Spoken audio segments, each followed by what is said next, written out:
नमस्कार। कुंभ 26 फरवरी तक चलने वाला है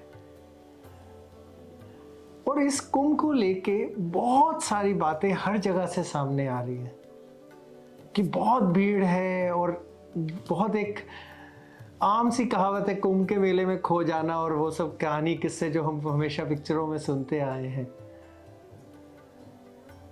तो इस चीज कुंभ से डरने की बजाय ये समझना कि कुंभ है क्या, वो बहुत जरूरी है। कुंभ मतलब कलश, वो 4 बूंदें जो धरती पे गिरी थी जब सागर मंथन के समय हमें अमृत की प्राप्ति हुई थी। ये 4 बूंदें गिरी थी हरिद्वार पे, उज्जैन में, नासिक में और प्रयागराज में। 12 साल के बाद कुंभ आता है और जब 12 कुंभ हो जाते हैं तो महाकुंभ आता है। इस साल महाकुंभ है प्रयागराज में। प्रयागराज है 3 नदियों का संगम। गंगा जो हमें सर्विस सिखाती है सोसाइटी की तरफ को, यमुना जो डिवोशन सिखाती है सोसाइटी की तरफ को, और सरस्वती जो गुप्त रूप में प्रयागराज में मिलती हैं गंगा यमुना से, जो हमें नॉलेज सिखाती हैं सोसाइटी की तरफ को। तो बहुत सारी बातें चर्चा हो रही है कि इतनी भीड़ है, वहां पे जाना चाहिए नहीं जाना चाहिए, कहां नहाना चाहिए, कहां स्नान करना चाहिए। तो सबसे पहली चीज, क्या जाना चाहिए? जरूर, अगर आप जा सकते हैं, आप सक्षम हैं, जाइए। कुंभ एक ही बार 144 साल में महाकुंभ आता है और इसके जैसा अगर हम के पूरी एनर्जी का स्रोत एक ही जगह पे आ जाना, यानी हमने जितने भी पाप इकट्ठे कर लिए हैं उनको अगर हमें मिटाने की जगह और स्थान हमें अगर मिल सकता है, और वो पुण्य की प्राप्ति जो हमें मोक्ष के रास्ते की तरफ को लेके जा सकती है, तो वो महाकुंभ है। लेकिन इससे अगली चीज हमें यह भी जानना है कि अगर हम किसी वजह से नहीं जा पाते तो क्या कर सकते हैं, कोई और उपाय है? तो अगर हम जाते हैं तो वहां जाके अगर हम तीनों जगह के संगम की जगह पे नहीं पहुंच पाते और अगर हम सिर्फ गंगा के घाट पे या यमुना के घाट पे पहुंचते हैं, तो क्या वो उचित है या फिर वो गलत है? तो एक सवाल एक एक करके लेते हैं। सबसे पहला सवाल कि अगर हम वहां जाते हैं तो क्या अगर हम गंगा के घाट पे स्नान करते हैं तो क्या हमें पुण्य नहीं मिलेगा?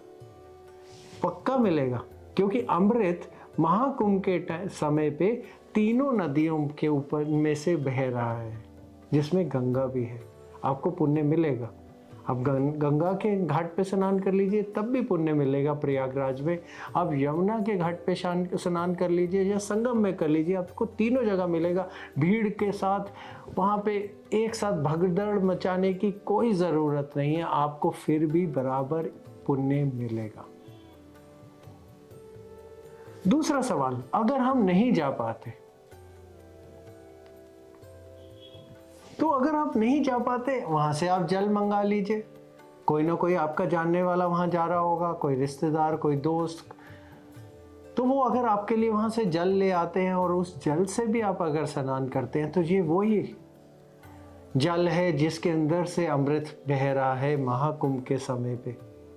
आपको फल मिलेगा, जरूर मिलेगा। और तीसरा, क्या कोई हमारे लिए वहां पे स्नान करें तो हमें पुण्य की प्राप्ति होगी? यह सवाल बहुत कॉमनली पूछा जाता है। इसके अंदर अगर हम अत्रि स्मृति के बारे में बात करें, अत्रि स्मृति में बिल्कुल साफ शब्दों में लिखा गया है कि अगर कोई और व्यक्ति आपके लिए संकल्प लेके, आपका नाम लेके और आपके गोत्र का नाम लेके आपके लिए स्नान करता है,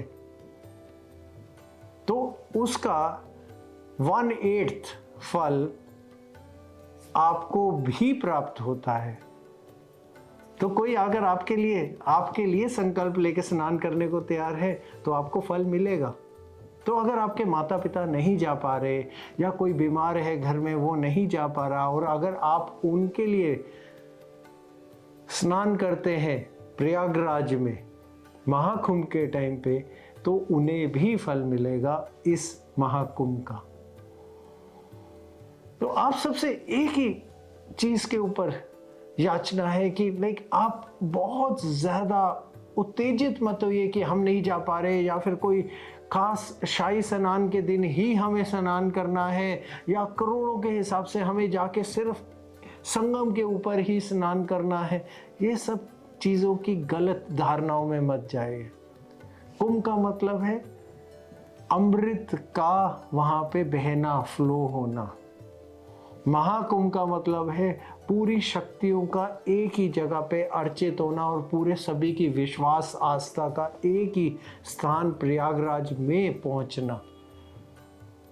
तो ये वो प्रयागराज पे वो महाकुंभ है जिससे आप अपने लिए वो अमृत में स्नान कर सकते हैं, डायरेक्टली खुद जाके या इनडायरेक्टली कोई आपके लिए, या फिर वहां से जल मंगा के, और वो ही पुण्य आप सब प्राप्त कर सकते हैं जो एक किसी साधु ने शाही स्नान के समय में किया, या एक आम आदमी ने भीड़ में जाके किसी भी घाट में जाके स्नान किया। तो आप सबके लिए महाकुंभ शुभ हो और आप सबको वो ही पुण्य प्राप्त हो, यही हम दिल से अर्चना करते हैं। नमस्कार। महाकुंभ 2025 सिर्फ इंडिया टीवी पर।